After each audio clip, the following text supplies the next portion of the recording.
When my staff showed me the photo in question yesterday, I was seeing it for the first time. Virginia Governor Ralph Northam. The governor overwhelmed tonight by calls to resign, the list growing over a racist photo from his medical school yearbook. Canadian Prime Minister Justin Trudeau says he deeply regrets wearing blackface in a resurfaced photo. It was a Halloween party. I went as a beautiful African woman. Oh, yes, you ain't black. But that's my hair. That's my hair. Did you have tanning lotion on, A Joe? little, I had makeup that was a little bit darker than my skin. Due to the recent revelations over the past year, we've seen a lot of talk about blackface in our media. And while this coverage has ranged from pretty good to not good, one big question seems to be going unanswered. Why has the use of blackface been such a persistent and common part of American culture? And why is it seen as such a taboo? The first thing to understand about that answer is that racist dehumanization, blackface included, at its core almost always originates as a way to justify something that the dominant group, in this case white Americans, are already engaged in. You see, white early Americans were almost exclusively Christian and Catholic and thought of themselves as good, wholesome, upstanding people. You know, God's people and all that. Also, they believed in hell.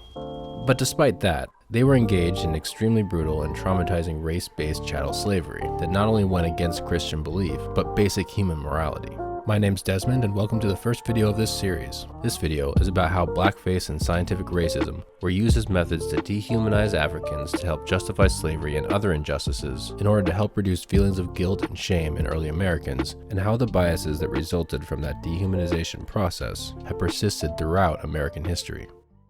First, a word of warning.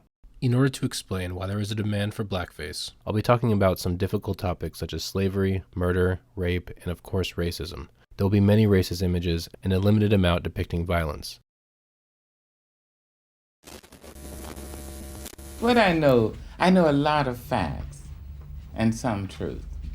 But you see, facts can be very dangerous because they can obscure the truth. So when we talk about Latinos, let's understand what we're saying here. We're talking about Latinos who, for the most part, have African blood in them, and they have internalized racism just like everybody else. What people have to do is try to find out in their own hearts why it was necessary to have a nigger in the first place. Because I'm not a nigger. I'm a man. I want to tell you one more thing I know about the Negro. But if you think I'm a nigger, it means you need it. They didn't have nothing to do. They didn't have nothing for their kids to do. And so now what do? They abort their young children. They put their young men in jail because they never learned how to pick cotton. If I'm not the nigger here, and you invented him, then you got to find out why.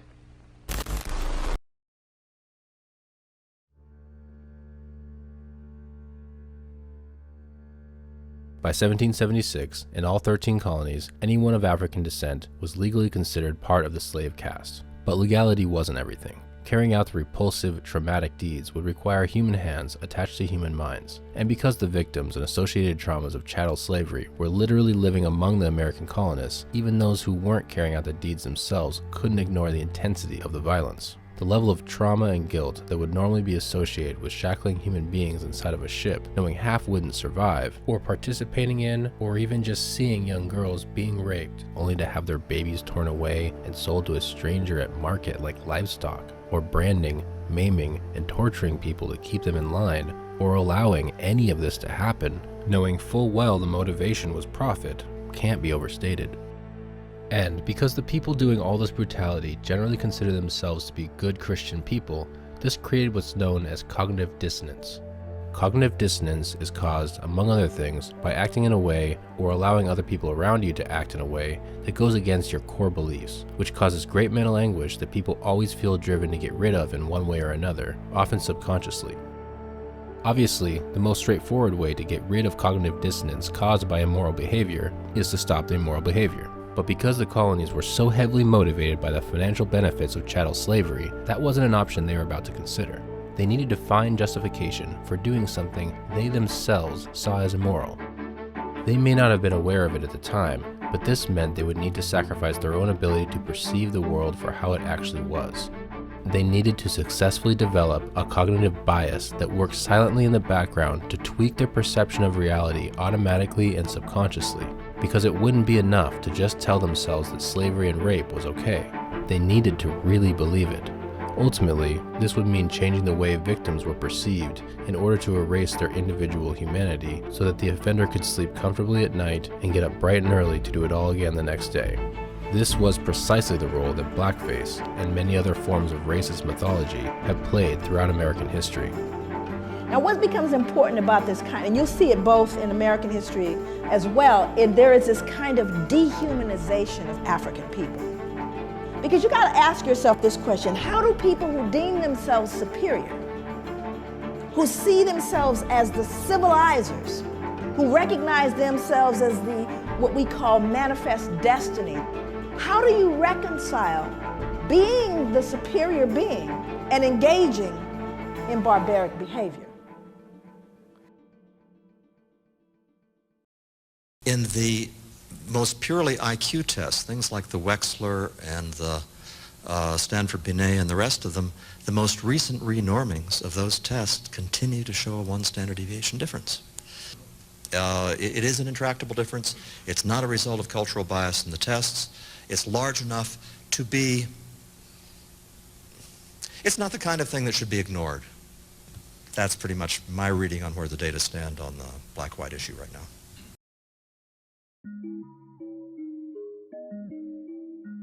It's important to understand that, although blackface is probably the most visible and glaring symptom of early white America's need to dehumanize African Americans, it wasn't the first, and most definitely wasn't the most impactful. That dubious honor went, instead, to what we now know as scientific racism, which not only invented the idea of scientifically distinct and rigidly separate races, but also designated behavioral and cultural characteristics as intrinsic, immovable traits of those races. The first of these scientists to have a big impact was Carl von Linnaeus, who you may remember from high school. In 1735, Linnaeus released a book listing humans as part of the animal kingdom, the first well-known Christian intellectual to do so, but he also divided humans into 4 races, assigning characteristics to each. For the Europeanus, aka white, he described them as gentle, intelligent, inventive, covered with close vestments, which I guess means like blue jeans or something, and governed by laws. On the other hand, the Afar, or Africanus, he described as crafty, sly, lazy, cunning, lustful, careless, and impulsive. He also wanted to make sure to add that the females are without shame. We'll get into that more later. It's interesting to consider that Linnaeus first published the term Homo sapiens for humans, which means to know thyself, in the same publication that he split the human species into 4 races. It almost seems as though the message could be to not just know thyself, but to know thyself apart from the other. Later, another famous intellectual named Edward Long asserted that Africans were, quote, void of genius, without culture or art, and incapable of civilization, going as far as to claim that they were in fact an entirely separate species of subhuman altogether. This type of writing was widespread in the white intellectual world, including publications by many high-profile scholars who are still held in high regard, such as Immanuel Kant, David Hume, Voltaire, and of course Thomas Jefferson. From a modern scientific standpoint, these publications should have been laughable, but because they were some of the most well-respected minds of the Enlightenment era, and because this was precisely the type of narrative that was sorely needed to justify monetary gains through human suffering, no one laughed. Instead, they cheered.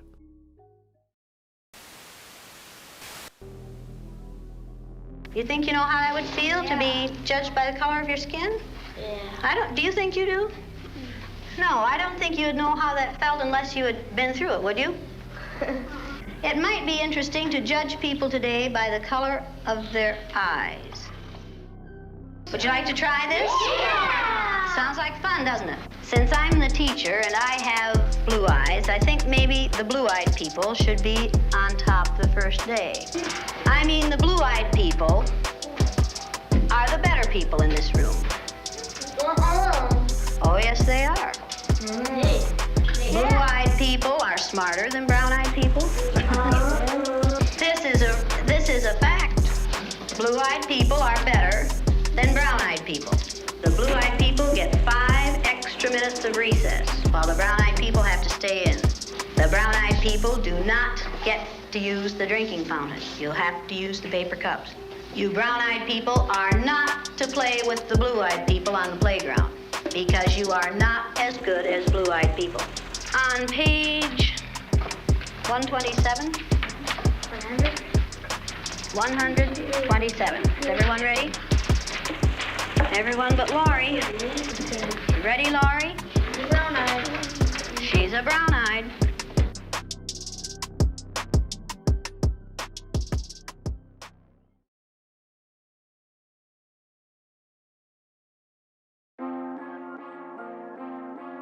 This rigid codification of race linked to specific behavior and intelligence by scholars of great repute went a long way towards the establishment of stereotypes, which would help to justify in the minds of early Americans various crimes against humanity they were already involved with, both against Native and African peoples, by distancing their conscience from the humanity of the victims. For example, the stereotype that Africans were violent savages could justify any quote-unquote necessary violence against them. The stereotype that Africans were primitive and cultureless subhumans from a barren wasteland implied that not only were Africans better off in so-called civilized white society, even as slaves, but that their primitive, cultureless, and dangerous nature made letting them be a full member of American society impossible.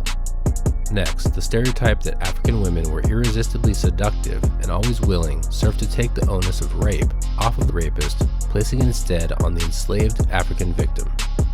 And if this seems far-fetched to anyone, consider that rape victims to this very day are scrutinized for what they did to invite the rape, which of course is f***ing disgusting, but just goes to show how effective this type of dissonance relief narrative can be. Also, if you weren't disgusted enough already, this was not only limited to adult African women. The Pickaninny archetype was a literal young child and was often also sexualized in this exact way, surely for similar reasons.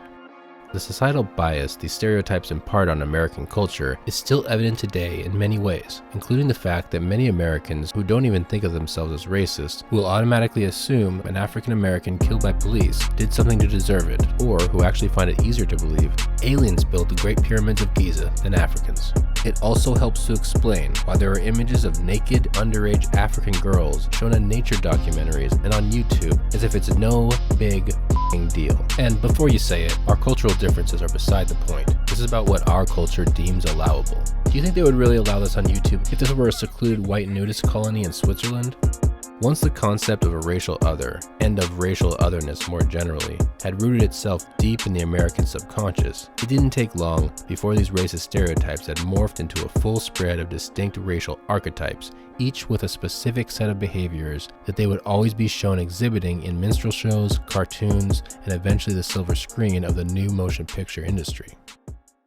For example, the Jezebel was always slutty, wild, and seductive. The mammy would always be loving and tender, but ridiculous, and the dancing Jim Crow would always be stupid, trifling, and getting into trouble. What made these archetypes such powerful foils for white America was that they were recognizable enough and consistent enough in their behavior that the audience always knew exactly what archetype the actor was playing and what to expect from their behavior before they even opened their mouths. And as everyday Americans started linking appearance to archetype and archetype to expected behavior, those archetypes and their expected behaviors began to be projected onto real people of African descent outside of the theaters and postcards. But that was the whole point all along. Whether they were conscious of it or not, Americans needed the real humans they allowed to get lynched, or raped, or denied rights, to be replaced by the violent savage or the evil seductress, so that there was no question who was to blame. There was a subconscious need to transform African Americans into the other, so that it only made sense to treat them as such, to make them weird, untrustworthy, animalistic, dangerous. Unfortunately, it worked. This trend has continued ever since, with countless examples of dehumanizing caricatures being made throughout media history. And if you track their creation and proliferation, they almost always can be directly linked to some sort of cognitive dissonance Americans were trying to avoid feeling, while at the same time carrying on doing something they'd otherwise believe was immoral. And because all these stereotypes and biases were being woven into American culture itself, through all the media, scientific racism, and more, people born into that culture, oftentimes even black people, would grow up with internalized anti-black biases, usually without even being aware, or if they were aware, unaware of how they got them. This made the bias generational.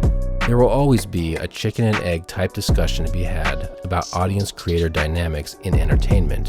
But the fact is, blackface and other forms of dehumanizing, dissonance-relieving representation were in very high demand, and performers have always been more than happy to line their pockets to fulfill that demand. Common as they were, perhaps no single work of racist fiction has ever been more impactful or has ever served to spawn more toxic narratives than the first major blockbuster film in American history, which was the result of this demand, but delivered on a level no one could have expected.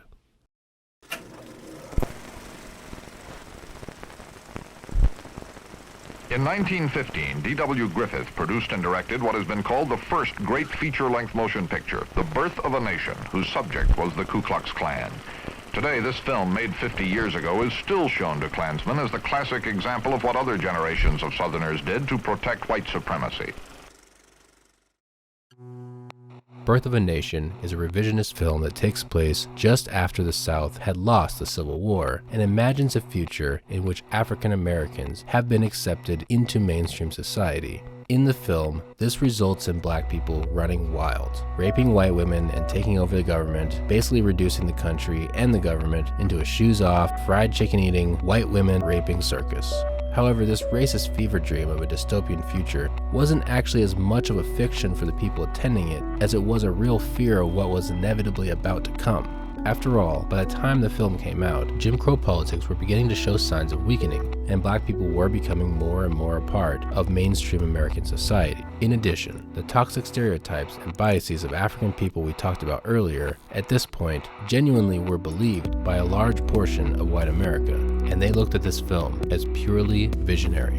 In the film, the solution to America getting overrun by black people is found when the film's ostensible hero gets inspired to revive the KKK, who then drive the blacks from government and civilized white society, saving the day. This message couldn't be more clear. Allow blacks to gain power and it will be the downfall of America. And violence to prevent this was not only justifiable, it was morally imperative.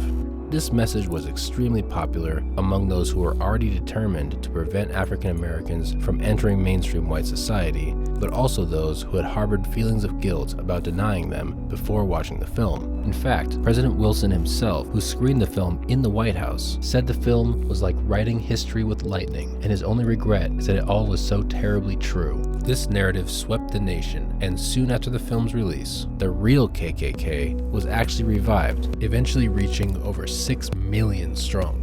And I hope I don't have to tell you what the KKK is notorious for. This is where the road of denial and dehumanization leads. If I, one fine day, discover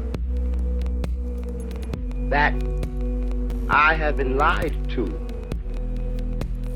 all the years of my life, and my mother and my father were being lied to, if I discover that in fact, though I was bred and bought and sold like a mule, but I never really was a mule, if I discover that I was never really happy picking all that cotton and digging in all those mines to make other people rich, and if I discover that those songs the darkies sang and sing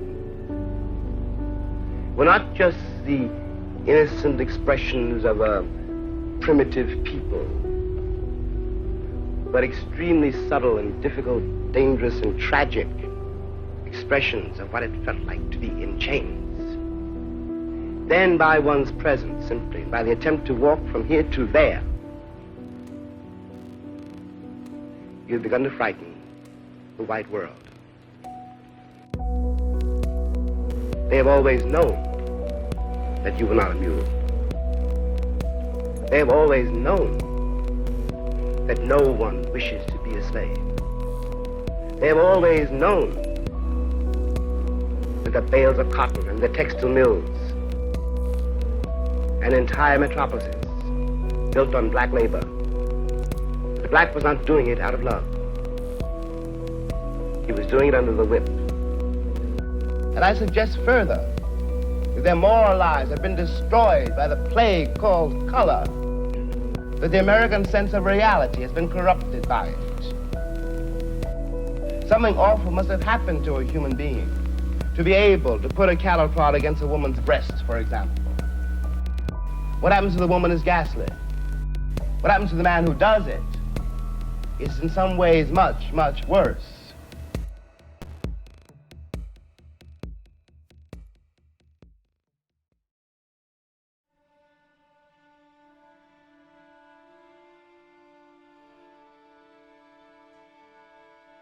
If you've made it this far, I just want to say, good job. I know that was a lot of traumatizing shit, but you can relax now. You made it.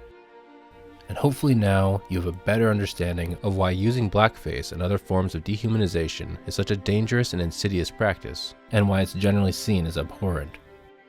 I hope you also have a better understanding of how cognitive dissonance, while unpleasant to experience, is actually something that helps keep us from doing things we know are wrong, and that bearing cognitive dissonance under denial and false narratives is like burning test results and hoping that cancer will just go away on its own, which can lead us down a very dark and twisted road. As we wrap up, I just have a few last words. Whether you know it or not, if you grew up in this country, surrounded by all the descendants of those racist mythologies and narratives long buried in American history, no matter what your background or skin color, you will, to some degree, have inherited and picked up some of the biases that come with them. And this, of course, does not just apply to anti-black biases. What this means is that it's not a question of whether we have biases, because we do, or whether or not it's our fault for inheriting them, because it's not. Rather, it's a matter of finding out what they are, how they impact us and others, and what we can do to minimize the amount of damage they cause. Emotional intelligence and emotional courage means being willing to take a hard look at things that might cause you pain in order to learn and grow. Because no one can expect you to be perfect, and no one is to blame for things that happened before they were born. But also, no one else can be blamed for the reality you choose or the impacts of that choice. On the plea is a very simple one. It's saying, look at it. Forget all the mountains of nonsense that have been written and everything has been said. It is not a racial problem. It's a problem whether or not you're willing to look at your life and be responsible for it and then begin to change it.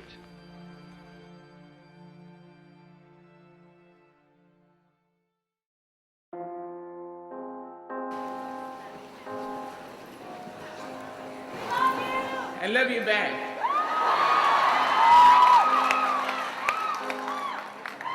When it looked like the sun wasn't gonna shine anymore, God put a rainbow in the clouds.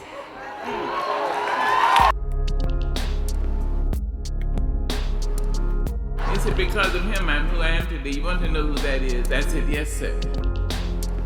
He said, I'm mayor of Little Rock, Arkansas. One of the first blacks in the South. I looked at Willie and thought, my Lord, would he ever even know how far the light of his rainbow shone?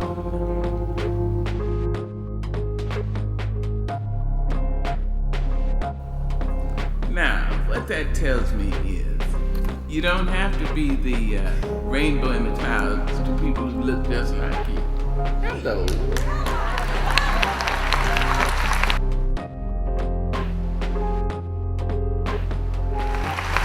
You may have enough intelligence and courage to look through complexion and see community. Hello.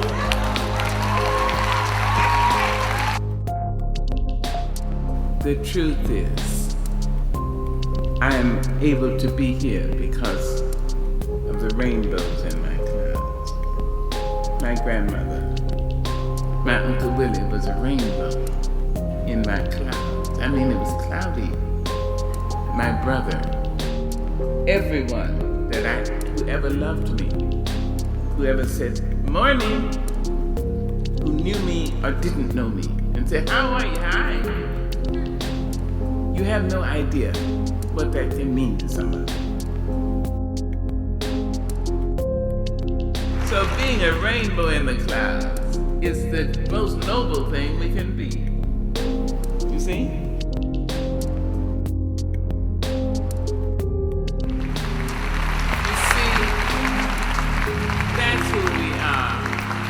That's just who we are, each one of us. We've already had the rainbows in our clouds or we wouldn't be here. And that's just who we are. We are rainbows.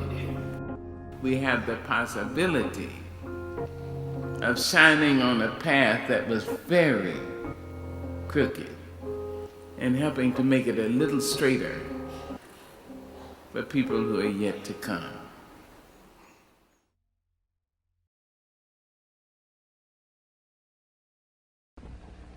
I can't be a pessimist because I'm alive.